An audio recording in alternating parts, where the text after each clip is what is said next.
Good morning, fishing friends and tackle nerds. You got the tackle weave here. It is bright and early. It is 3 o'clock a.m.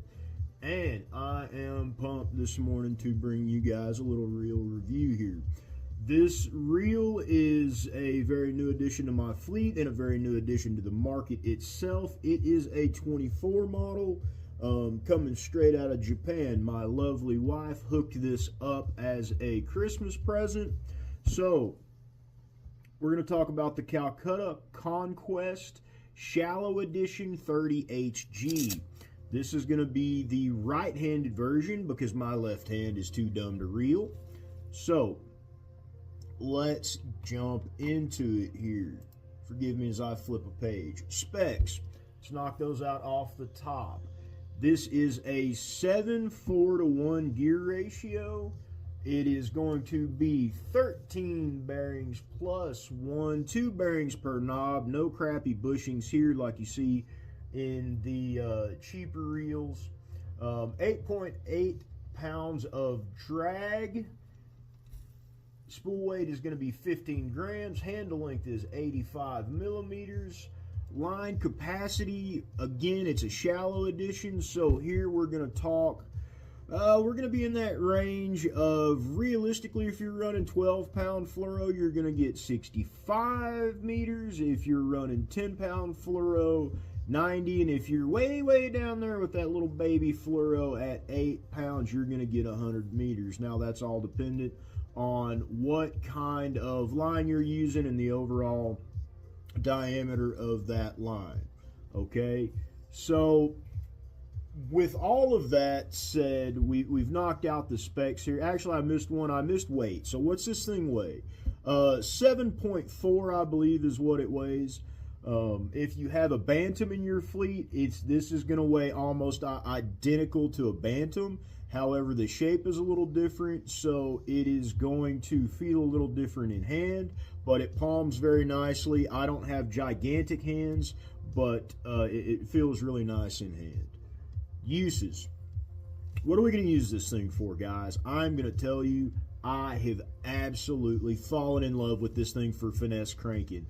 Your Megabass Z1s, your Z2s, Jackal Blings, square bills like an LC 1.5, any of that stuff, we'll say quarter, 3/8, half ounce is kind of where I feel like I would max out, just because it doesn't have the line capacity to really bomb those bigger cranks.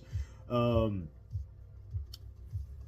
than cranking, which is where I have fell in love with this thing, the delivery of power that you get out of it and the smoothness of the rotation and the connected feel really just lends itself to moving baits. I mean, as you're rolling, you know, it doesn't have that infinity feeling that you get where you don't feel connected with something like a Steez or some of the higher end stuff from Daiwa, Zillion, or whatever. This is glassy, smooth. It's like churning a pot of warm butter. It's delicious feeling. It's amazing. So moving baits are where I'm really digging this reel. Not to say it can't drag bottom, because it can totally do that, but for me, I just want to turn the handle. I want to crank that bad boy. I want to run a Jackal Dune. I want to run a Fry Custom, a little spinner baits, you know, 1/4 ounce spinner baits up to 3/8 ounce spinner baits. All of that stuff on the more finessey side of moving baits. Just because, again, line capacity, you're not going to bomb a 3/4, you know, could you run a 1/2 ounce chatterbait on it? Yeah, absolutely. But if you're making a big long cast down a weed line or across some brush or something like that with a big moving bait, a big spinner bait, you're going to run out of line real quick. Now, if you're flipping docks, you can absolutely throw some 15-pound fluoro on here and make those little precision roll casts back up in boat slips or into some brush or whatever. I have no problem thinking this reel is going to do that, but again, you're gonna run out of line capacity pretty quick. Now, if you run a 25 or 30 pound braid to a fluoro leader, you can get your line capacity up and you can do all of that kind of stuff. But that's on you. It's individual preference. I have ran YGK X braid on this in a 30 pound to a 14 pound fluoro leader. Did that just fine. Had plenty of line capacity for pond hopping and stuff. You know, no big deal at all. I think you could get away with that. But as of now, I have 10 pound fluoro on here. I've got 10 pound Tatsu. And it's really, really just found a home in that finesse moving bait stuff for me. My overall experience with this reel so far, I have fallen in love, you guys. This is probably my new favorite reel in my fleet. Before I picked up this reel, I was really, really heavy on the Met 70 DCs. Absolutely loved them, was completely nerding out about them. I still think that Met 70 DC may be the best all-around reel that Shimano has come out with in the last couple of years, maybe ever. I've had a lot of Shimano reels, and it's a phenomenal reel. But for the sheer nerd factor, guys, the anodizing finish on this reel, it's beautiful. The overall build quality is beautiful. The smoothness, that buttery smooth feel, absolutely love it. And good God almighty, guys, it looks gorgeous. It's got this gunmetal finish with a little hint of blue in it, a little bit of chrome and gold in your accents. If you are a enthusiast, right, you hear that term thrown around, the guys who want all the bougiest gear in the world, it's gonna get you guys. If you play with one, you pick it up, you're gonna love it. You can nerd out about how perfect the machining is all over it. This is a enthusiast level reel. It ticks all the boxes for my little nerd heart. It makes my nerd heart happy. I love it. I'm gushing about it. It's got all the clickers over here on your tension adjustment, clicking drag. It's got all the goodies, guys. It's got all the perfect nerd stuff in it. What is this reel not? It's not a BFS reel. Do not pick up this reel and expect it to be a BFS reel, because it's not.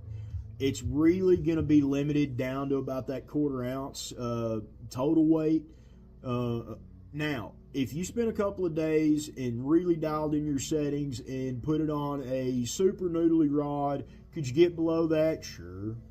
But for it to be reliable and not a hassle, the SVS Infinity brakes on this, I have played with it. It really, really likes 1/4 ounce and up.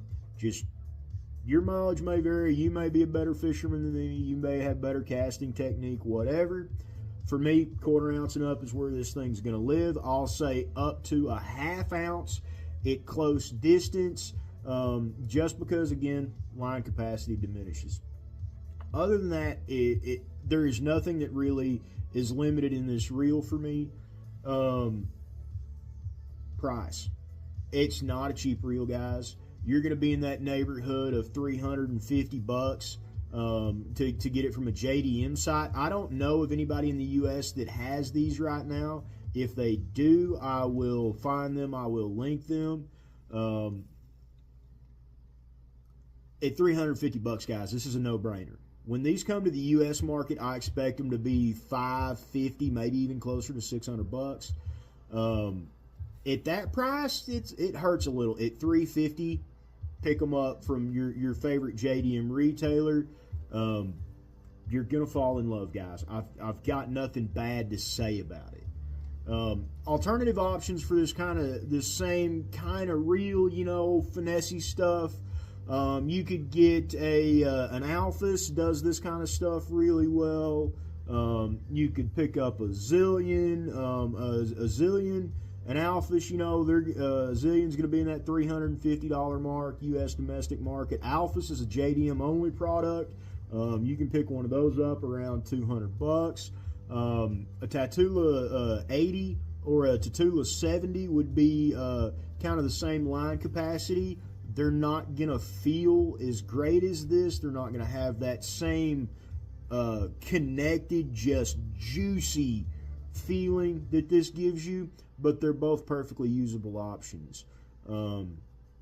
I am done gushing about this reel, guys. I firmly believe if you're a reel nerd like I am, go pick one up. You'll absolutely love it.